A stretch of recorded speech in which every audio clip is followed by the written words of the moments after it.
मजा आयो है, मजा आयो। भैरवकुण्ड हेर्ने आतुर छौँ हामी। कत्रो छ, के छ, कति फैलावटमा छ, कसरी यो जमेको छ, कति एरियामा जमेको छ हैन।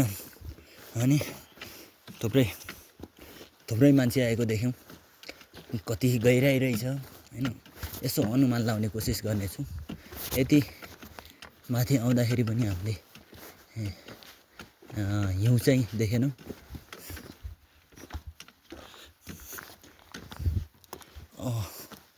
हो यो सुकेछ, यता सानो दह सुकेछ। अब यो जलवायु परिवर्तन अनेक कारणले गर्दाखेरि विभिन्न हिमतालहरू फुट्ने, जम्ने, सुक्ने प्रक्रिया अब निरन्तर हुन्छ होला सायद। अब पहिले बाउबजेको पालामा चाहिँ पत्थरहरू हिउँले ढाकेका हुन्थे, तर आज हामी काला पत्थरमा परिणत भएको देख्न सक्छौँ। बिस्तारै बिस्तारै अब यता पनि धेरै गर्मी हुने जस्तो हुनसक्छ। यही तरिकाले जलवायु परिवर्तन हुने हो भने हाम्रो आकलन छ।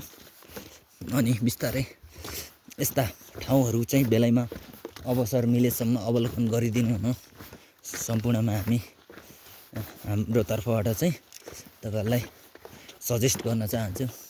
किनभने भविष्यमा यस्ता हिमतालहरू सुक्ने, फुट्ने हैन, विभिन्न अहिले जल्दो बल्दो कारणले, जलवायु परिवर्तनका कारणले बेलैमा हैन त दाइ, कुरो काटे राम्रो, चुल्टो बाटे राम्रो हैन। पाकेको फल खाएको मिठो के भन्छन् त्यस्तै ट्याक्कै लाएर। लहै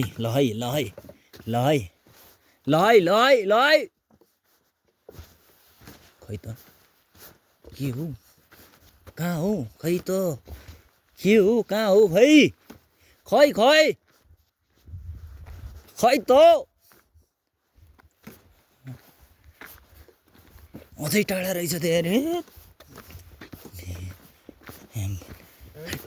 अझै रहेछ यार।